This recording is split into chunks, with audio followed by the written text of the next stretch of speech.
সুপ্রিয় দর্শক আসসালামু আলাইকুম, welcome back to my channel cooking studio by Orin. আজকে আপনাদেরকে ছোলার ডালের মধ্যে একটা ডিম দিয়ে সবথেকে সহজে তৈরি ভীষণ মজাদার একটি নাস্তা তৈরি করে দেখাবো। এই নাস্তাটি তৈরি করার প্রসেস খুবই ইজি, যে কেউ খুবই কম সময়ে তৈরি করে ফেলতে পারবেন। খেতে কিন্তু দুর্দান্ত মজার হয়। একবার তৈরি করে দেখবেন, বারবার তৈরি করার রিকোয়েস্ট আপনার কাছে আসতেই থাকবে। নাস্তা তৈরি করার জন্য আমি এখানে একটি প্লেটের মধ্যে নিয়ে নিচ্ছি হাফ কাপ পরিমাণ ছোলার ডাল। এখন এই ছোলার ডালগুলোকে প্রায় 1 ঘন্টার মতো পানিতে ভিজিয়ে রেখে দিব। এরপর আমি এখানে একটি বোল দিয়েছি, আর এই বোলের মধ্যে একটি ডিম ভেঙে নিচ্ছে। এখন এই ডিমটিকে একটি সাইডে রেখে দিচ্ছে।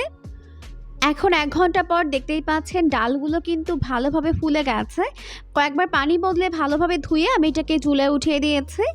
এরপর আমি এখানে দিয়ে প্রায় 200 গ্রাম পরিমাণ গরুর মাংস। আর এই সময় কিন্তু সবার বাড়িতেই মাংস থাকে, আপনারা কিন্তু গরু খাসি যে কোনো কিছু দিয়ে এই রেসিপিটিকে বানাতে পারবেন। এরপর আমি এর মধ্যে দিয়ে দিলাম হাফ চামচ পরিমাণ আদা বাটা, হাফ চামচ পরিমাণ রসুন বাটা, হাফ চামচ পরিমাণ জিরার গুঁড়া, 2 চামচ পরিমাণ পেঁয়াজ কুচি, আর 2 টেবিল চামচ পরিমাণ দিয়ে দিলাম লাল মরিচের গুঁড়া, 2 টেবিল চামচ পরিমাণ দিয়ে দিলাম সয়াবিন তেল, আর দিয়ে দিলাম 1 চামচের 4 ভাগের 1 ভাগ পরিমাণ গরম মশলার গুঁড়া। এরপর দিয়ে দিলাম স্বাদ মতো লবণ। এখন এর মধ্যে অ্যাড করে দিচ্ছি 2 কাপ পরিমাণ পানি, আর 2 কাপ পানিতে কিন্তু এটা ভালোভাবে সিদ্ধ হয়ে যাবে। তো প্রথমে 1 কাপ পানি দেওয়ার পর এটাকে ভালো করে মিশিয়ে নিলাম। মশলা, ডাল, মাংস একত্রে মিশিয়ে নেওয়ার পর এখন আমি এর মধ্যে আরও 1 কাপ পানি অ্যাড করে দিলাম। তো ভালো করে মিশিয়ে নেওয়ার পর এখন ঢাকা দিয়ে ঢেকে এটাকে আমি প্রায় 8 থেকে 10 মিনিটের মতো জাল করে নিব। আর এরই মাঝে কিন্তু এগুলো ভালোভাবে সিদ্ধ হয়ে যাবে। তো প্রায় 10 মিনিটের মতো এটাকে জাল করে নিয়েছে। এখন কিন্তু পানিটা অনেকটা টেনে গেছে, দেখতেই পাচ্ছেন। আর ডাল এবং মাংস খুব ভালোভাবে সিদ্ধ হয়ে গেছে। এখন এই ডালের মশলাটাকে টানিয়ে নেওয়ার জন্য চুলার আঁচটিকে মিডিয়াম ফ্লেমে রেখে এটাকে এইভাবে অনবরত নাড়তে হবে। তো যখন ডালের মশলাটা ভালোভাবে টেনে যাবে, তো এই পর্যায়ে আমি এটাকে নামিয়ে ভালোভাবে ব্লেন্ড করে নিব। তো এটাকে আমি ব্লেন্ড করে নিয়েছি। এরপর আমি এটাকে একটি বোলের মধ্যে নিয়ে নিয়েছি, দেখতেই পাচ্ছেন। আপনারা চাইলে কিন্তু এটাকে শিল নোড়াতেও পিষে নিতে পারবেন। তো সম্পূর্ণটা আমি একটি বোলের মধ্যে নেওয়ার পর এখন আমি এর মধ্যে আগে থেকে ভেঙে নেওয়া ডিমটাকে দিয়ে দিচ্ছি। ডিম দেওয়ার পর এটাকে ভালো করে ডিমের সঙ্গে মিশিয়ে নিচ্ছে।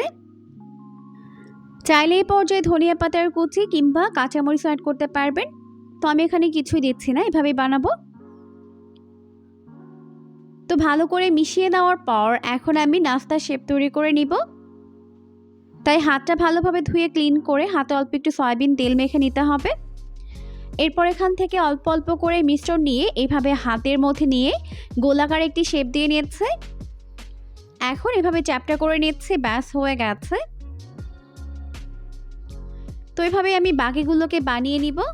তো এই পর্যায়ে আমাদের সবগুলো নাস্তার শেপ তৈরি করে নেওয়া হয়ে গেছে, দেখতেই পাচ্ছেন। চাইলে কিন্তু এই পর্যায়ে আপনারা কিছুটা নাস্তা ডিপ ফ্রিজে সংরক্ষণ করতে পারেন। এরপর যখন খাবেন তখন ভেজে নিলেই হবে।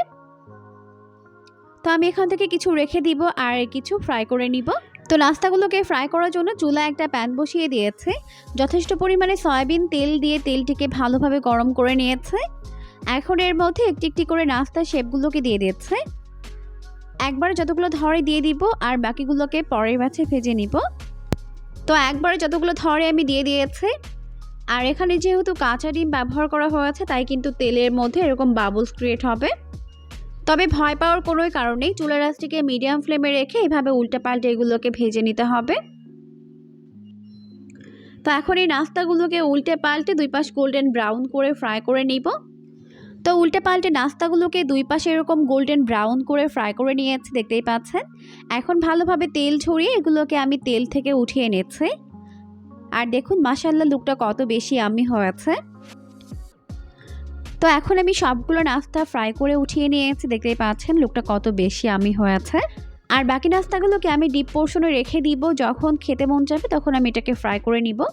তো চাইলে কিন্তু এই নাস্তাগুলোকে আপনারা সসের সঙ্গে সার্ভ করতে পারবেন, আবার চাইলে প্লেন রাইস কিংবা পোলাওয়ের সঙ্গে সার্ভ করতে পারবেন। খেতে কিন্তু ভীষণ মজার হয়। অবশ্যই বাসায় ট্রাই করবেন, দেখবেন পরিবারের সবাই অনেক বেশি পছন্দ করবে। পরবর্তী ভিডিও দেখার আমন্ত্রণ জানিয়ে বিদায় নিচ্ছি। সবাই অনেক বেশি ভালো থাকবেন। আল্লাহ হাফেজ।